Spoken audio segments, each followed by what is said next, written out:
नमस्कार मित्रों, मेरा नाम है विजय शंकर सिंह और आप सभी का अपने चैनल में स्वागत कर रहा हूं। मित्रों, मैं नियमित रूप से शेयर बाजार पर वीडियो लेकर के आता रहता हूं, तो आज पुनः एक नए वीडियो में स्वागत है। और पहली बार मैं ये बताना चाहता हूं कि यदि आप लोग मेरे चैनल पर पहली बार आए हैं तो प्लीज़ मेरे चैनल को सब्सक्राइब करना न भूलिए। तो मित्रों, आज जिस विषय पर मैं चर्चा करना चाहता हूँ वो विषय है कि हम मल्टी बैगर स्टॉक्स की कैसे तलाश करें और कहाँ तलाश करें, कैसे जाने कि कोई स्टॉक मल्टी बैगर स्टॉक्स होगा आने वाले समयों में, और कहाँ से उसको सर्च करें। तो कुछ उसके पैरामीटर्स होते हैं, उन पैरामीटर्स को आप भी जानते होंगे। तो उस पैरामीटर्स को मैं यहाँ पर लिखने जा रहा हूँ। तो किसी भी मल्टी बैगर स्टॉक्स की सर्च करने से पहले सबसे पहले हमें सेल्स ग्रोथ देखना है। सेल्स ग्रोथ, किसी भी कंपनी का सेल्स ग्रोथ देखना है और ये देखना है कि वो कम से कम 15% से अधिक हो। सेल्स ग्रोथ 15% से अधिक होना चाहिए। और याद रखिए, ये सेल्स ग्रोथ मित्रों एक साल में नहीं होना चाहिए। कई ऐसी कंपनियां मिलती हैं जो एक साल के अंदर 50-60% सेल्स ग्रोथ कर जाती है। वो पिछले, ये जो हम आंकड़ा दिखा रहे हैं, ये पिछले 5 सालों में चेक करना चाहिए। जैसे 2020 चल रहा, 2020, 2019, 2018, 17, 16, इन 5 सालों का हम आंकड़ा उठाएं और 5 सालों में लगातार देखें 15% के दर से अधिक इसका सेल्स ग्रोथ होना चाहिए। तभी हमें, सिर्फ एक साल का क्राइटेरिया नहीं होना चाहिए। दूसरा, प्रॉफिट ग्रोथ। प्रॉफिट ग्रोथ भी एक दूसरा बहुत बड़ा क्राइटेरिया है और इसको भी पिछले 5 सालों में देखना चाहिए कि ये भी जो है 15% से अधिक हो, 15% से अधिक हो प्रॉफिट ग्रोथ। तीसरा, कंपनी का जो ईपीएस ग्रोथ होता है, अर्निंग पर शेयर, यानी एक शेयर पर कितना लाभ मिलता है, वो को अर्निंग पर शेयर कहते हैं। तो ईपीएस ग्रोथ भी पिछले 5 सालों में 15% से अधिक होना चाहिए। ईपीएस ग्रोथ बहुत महत्वपूर्ण क्राइटेरिया है मित्रों। ईपीएस, किसी कंपनी का ईपीएस नेगेटिव है तो शेयर में कभी पैसा नहीं लगाना चाहिए। हमको सीधा जानना चाहिए कि कोई कंपनी जब पैसा बनाएगी तभी निवेशकों को पैसा देगी। जब वो कुछ पैसा नहीं बनाएगी तो हमको आप कुछ भी पैसा नहीं दे सकती है। ईपीएस के बाद हम बात करते हैं मित्रों, तो हमें डेब्ट इक्विटी रेशियो जरूर देखना चाहिए। डेब्ट इक्विटी रेशियो बहुत ही इंपॉर्टेंट होता है मित्रों कि उस कंपनी के ऊपर कर्ज कितना है। तो कर्ज दो तरीके से होता है। एक तो होता है मात्रात्मक रूप से कर्ज, यानी हमारे ऊपर कुल कितना कर्ज है। दूसरी चीज़ है कि हमारी क्षमता कितनी है, क्षमता के तुलना में हमने कितना कर्ज ले रखा है। तो उसको जो है डेब्ट इक्विटी रेशियो के द्वारा दिखाया जाता है। तो डेब्ट इक्विटी रेशियो प्रयास करना चाहिए कि 0.5% से नीचे हो, बिलो 0.5%। ये जितना ही कम होगा उतना ही अच्छा होगा। यदि कर्ज मुक्त कंपनी, डेब्ट फ्री कंपनी तलाश रहे हैं तो पूछने नहीं है, बहुत बेहतरीन हो, इसका एक अलग ही बात हो जाएगा। तो डेब्ट इक्विटी रेशियो चेक करते हैं। 5वां चेक करेंगे मित्रों, एक और बहुत जबरदस्त है, पीई रेशियो।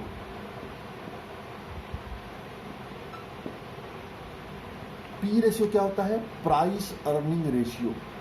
पीई रेशियो इसको दिखाता है कि मान लीजिए हम किसी कंपनी में 10 रुपया लगाते हैं, सॉरी मतलब कि 1 रुपया उस पैसे कंपनी से कमाने के लिए हम कितना पैसा लगाते हैं। यदि हम किसी कंपनी का पीई 10 है तो इसका मतलब 10 रुपया भी हम उसको देंगे तो हमको 1 रुपया मिलेगा। और यदि किसी कंपनी का 20 पीई है तो यदि हम उसको 20 रुपये देंगे तब हमको 1 रुपया मिलेगा। अर्थात जितना अधिक पीई उतना उतनी मतलब महंगी कंपनी। तो पीई जो रेशियो होना चाहिए, इसकी कंपनी का पीई रेशियो जो है हमेशा जो अन्य कंपनियां हैं उसी सेक्टर की इंडस्ट्री पीई से तुलना करें। इंडस्ट्री पीई से हमारी कंपनी का जो पीई है वो कम होना चाहिए। यदि कम होता है तो अच्छी कंपनी वो मानी जाती है। इसके उपरांत मित्रों एक और होता है, बहुत महत्वपूर्ण रेशियो होता है P/B रेशियो।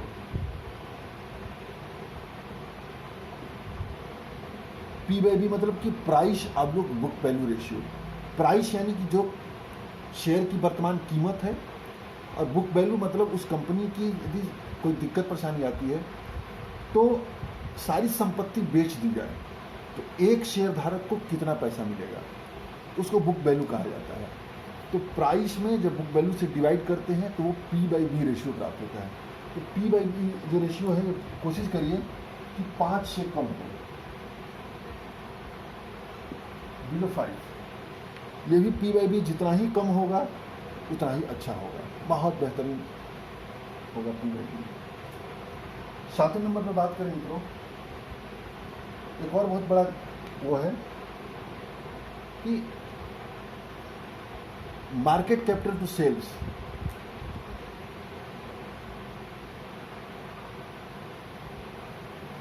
सेल्स होता है मार्केट कैपिटल का, ये भी बिलो 5 होना चाहिए।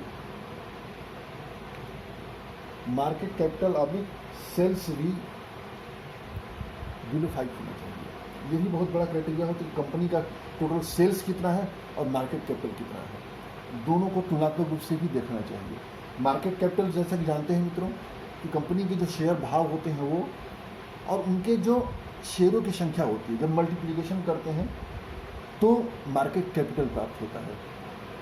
सेल्स क्या होता है, जो कंपनी की टर्नओवर होता है, साल भर में जितनी कंपनी बेचती खरीदती है, मतलब जो भी उसका बिजनेस है, बिजनेस से जो भी प्राप्त होता है, सेल्स प्राप्त होता है, उसको हम सेल्स करते हैं। तो ये भी बिलो 5 होना चाहिए।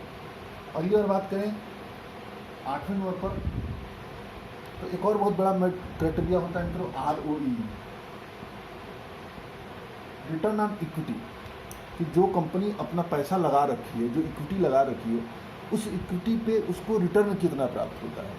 तो ये भी प्रयास करिए कि 15% से अधिक हो, 15% से अधिक होना चाहिए। नवा एक और बहुत बड़ा महत्वपूर्ण क्राइटेरिया है वो ROCE है। ROCE मतलब रिटर्न ऑन कैपिटल एम्प्लॉयड, यानी कंपनी यदि कोई नया इन्वेस्टमेंट करती है तो उस नए इन्वेस्टमेंट पर उसको कितना रिटर्न प्राप्त होता है। यदि 100 रुपया लगाती है, उस 100 रुपये पर कितना पैसा कमा सकती है, उसको ROCE कहा जाता है। तो ये भी देखिए कि 15% से अधिक होना चाहिए। अब बात करते हैं डिविडेंड यील्ड। देखिए इसके बाद कंपनी को डिविडेंड जरूर देना चाहिए। डिविडेंड देता है तो हमको एक रेसिडुअल इनकम प्राप्त होती है और धीरे धीरे कंपनी के शेयर्स हमारे फ्री हो जाते हैं। तो प्रयास यह करिए कि जो डिविडेंड यील्ड हो वो भी 0.5% से अधिक हो। हालांकि ज़्यादा डिविडेंड देने वाली कंपनियां अच्छी नहीं मानी जाती है। बहुत सारी ऐसी कंपनियां होती हैं जो डिविडेंड कम देती हैं लेकिन उस पैसे का इन्वेस्टमेंट करती हैं। तो जब वो पैसे का इन्वेस्टमेंट करती हैं तो कंपनी में और वैल्यू क्रिएट करता है और वैल्यू बनाता है, तो बिजनेस और ग्रो होता है, कंपनी या फिर शेयर भाव में बढ़ोतरी होती है। तो डिविडेंड देनी चाहिए, 0.5% से अधिक डिविडेंड हो तो अच्छा होता है। इसके बाद 11वां जो एक और पॉइंट हम बताएंगे, प्रमोटर होल्डिंग को जरूर देखना चाहिए।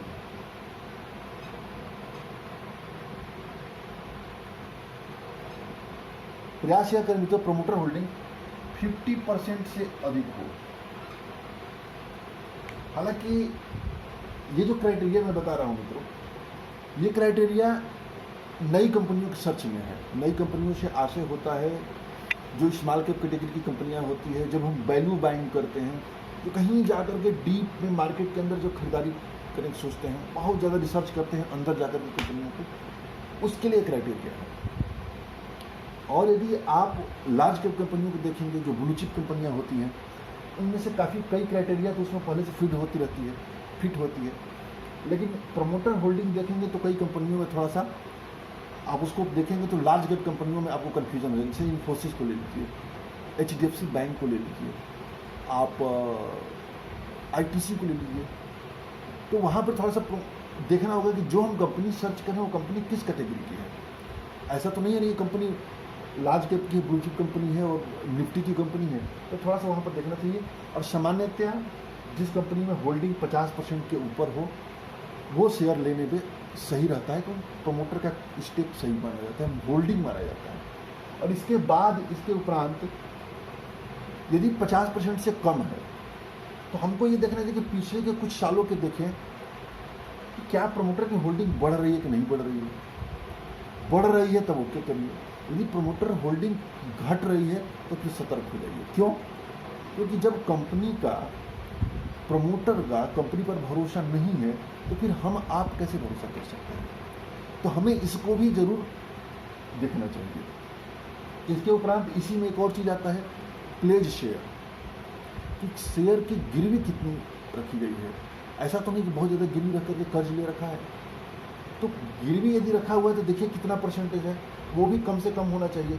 यदि ज़्यादा है तो वो घट रहा है कि नहीं घट रहा है, बढ़ रहा है तो भी सतर्क हो जाइए। तो इसको भी देखना चाहिए। इसी होल्डिंग पैटर्न में FII DII की भी होल्डिंग देखा जाता है। FII अगर DII होल्डिंग होता है तो कंपनी अच्छी मानी जाती है, क्योंकि वो बहुत ज़्यादा रिसर्च करके शेयर्स लेते हैं। हालांकि बहुत ज़्यादा यदि आप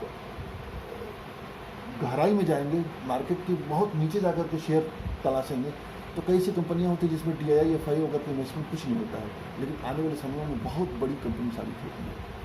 तो प्रमोटर होल्डिंग भी एक बहुत बड़ा क्राइटेरिया है। इसके बाद अन्य चीज़ें यदि आप देखना चाहते हैं मित्रों, तो जो मैं और भी सर्च करता हूँ बराबर तौर पर, कि कंपनी का 5 साल का रिटर्न जरूर देखिए। 5 ईयर रिटर्न कम से कम 50% होना चाहिए। क्यों? मान लीजिए हम कोई कंपनी होल्ड किए हुए हैं और यदि वो FD का भी रिटर्न नहीं दे रही है तो फिर क्या फायदा। तो हमें 5 ईयर रिटर्न को जरूर देखना चाहिए। यदि मान लीजिए हम इसको नहीं देखते हैं, यदि कोई कंपनी ऐसी है जिसमें कोई बहुत बड़ा परिवर्तन हो रहा हो, बहुत बड़ा उसमें रीएस्टिस्टिंग हो रहा हो, तब उसको थोड़ा सा हम नज़रअंदाज कर सकते हैं। जैसे AB कैपिटल को उठा लीजिए आप। AB कैपिटल पर बोरोसिल एक कंपनी है जो किचन वगैरह बनाती है, आप उसको उठा लीजिए। डिसमैन कार्बोजन को उठा लीजिए। उसी तरीके से आप देखें तो इसमें टाटा कंज्यूमर को उठा लीजिए, क्योंकि ये सब कंपनियां रीस्ट्रक्चरिंग हो रही है इन कंपनियों की। तो रीस्ट्रक्चरिंग जहाँ कंपनियां हो रही हैं वहाँ पर इसको थोड़ा सा हम नज़रअंदाज कर दें। या वो कंपनी जो भी जो अभी हाल ही में लिस्ट हुई कंपनी, जैसे आप SBI कार्ड को उठा लीजिए, नारायण हृदयालय को उठा लीजिए, ये सब कंपनियां 5 साल पूरा नहीं किए हैं, तो वहाँ पर इसको भी देखना चाहिए। यदि हम स्टेबल रिटर्न प्राप्त करना चाहते हैं, रिस्क कम लेना चाहते हैं, उसके लिए यह क्राइटेरिया जरूर हमको ध्यान में देना चाहिए। इसके उपरांत मित्रों, यदि हम जल्दी रिटर्न प्राप्त करना चाहते हैं तो 1 साल का भी रिटर्न जरूर देखें। 1 साल का रिटर्न 50% से ऊपर हो। यदि 1 साल से 50% से अधिक रिटर्न वाली कंपनी हम तलाशते हैं मित्रों, तो ये समझिए कि हम एक मोमेंटम स्टॉक्स लेने जा रहे हैं। मोमेंटम स्टॉक्स मतलब कि हर साल वो कंपनी बढ़ने लगती है। ऐसी कंपनियों में इन्वेस्टमेंट करना, ट्रेडिंग करना कई मामलों में बड़ा सुरक्षित होता है। थोड़ा दिन तक नीचे रहेगा, फिर जैसे ही मौसम बदलेगा, जैसे ही परिस्थितियां सामान्य होगी, फिर आपके नई हाई पर वो शेयर दिखेगा। तो ये सब कुछ क्राइटेरिया है मित्रों। इसके बाद यदि आप देखना चाहते हैं तो हम तो और भी देखते हैं। 14वां नंबर पर देखते हैं 52 हाई वो देखते हैं। जो शेयर 52 वीक लो के करीब है मैं उसको टच करना पसंद नहीं करता हूँ। जो शेयर 52 वीक हाई के पास में है उसको मैं लेना पसंद करता हूँ। वो भी एक मजबूत शेयर का पंचायत है। और 15वां है moving average, SMA। Moving average जरूर देखना चाहिए। प्रयास ये करना चाहिए कि 200 दिन और 50 दिन के मूविंग एवरेज के ऊपर कंपनी ट्रेड कर रही है। 200 दिन के मूविंग एवरेज के ऊपर कंपनी का ट्रेड करना मजबूती का पंचायत होता है और नीचे ट्रेड करना कमजोरी का पंचायत होता है। इसलिए जो मूविंग एवरेज के ऊपर शेयर हो उसको ट्रेड करना चाहिए। ये सारा क्राइटेरिया मित्रों यदि हम देखते रहेंगे तो निस्संदेह हम रिटर्न अच्छे प्राप्त करेंगे और रिस्क कम से कम होगा।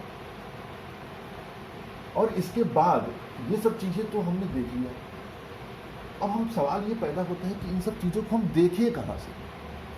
तो कुछ मोबाइल ऐप्स हैं, कुछ वेबसाइट्स हैं जहाँ पर इन सब चीज़ों का आप मूल्यांकन कर सकते हैं। तो नंबर 1 पर जो सबसे ज़्यादा लोग प्रयोग करते हैं वो है screener.in। आप स्क्रीनर के वेबसाइट पर जाइए, उस पर आप अपना इन सभी क्राइटेरिया को फिट कर सकते हैं। फिट नहीं कर सकते हैं कि जिस भी कोई भी कंपनी हो उस कंपनी का उसमें नाम डालिए, नाम डालने के उपरांत आपको उसके सारे विवरण मिल जाएंगे। दूसरा जो है स्टॉक एज ऐप है, बहुत तेज़ी से बढ़ता हुआ एप्लीकेशन है मित्रों स्टॉक एज ऐप। मार्केट के एक वेटरन इन्वेस्टर हैं विवेक अग्रवाल, उन्होंने इसका स्थापना किया है, बहुत तेज़ी से लोकप्रिय होता जा रहा है। और तीसरा विवेक अग्रवाल के साथ विवेक बजाज है, सॉरी। और तीसरा है मित्रों मनी कंट्रोल। मनी कंट्रोल भी सबसे ज़्यादा यूज किया जाने वाला वेबसाइट है, बहुत बेहतरीन वेबसाइट है, ऐप है। इसके बाद हम जाएंगे तो एक और बहुत बढ़िया है market mojo. Market mojo MARKETMOJO, थोड़ा सा मार्कर मेरा ख़राब हो गया है, लॉकडाउन के चलते इसका इंक नहीं मिल पाया है, इंक लाऊंगा तो फिर मार्केट मोजो हो गया। फिर investing.com, तो ये 4-5 ऐसी साइटें हैं, एप्लीकेशन हैं, NSE BSE भी इसके अतिरिक्त मौजूद है, जहाँ से हम सारी जानकारियाँ प्राप्त कर सकते हैं। तो मित्रों उम्मीद है वीडियो पसंद आया होगा। कोई प्रश्न हो, कोई क्वेरी हो तो ज़रूर कीजिए। जय हिंद, जय भारत।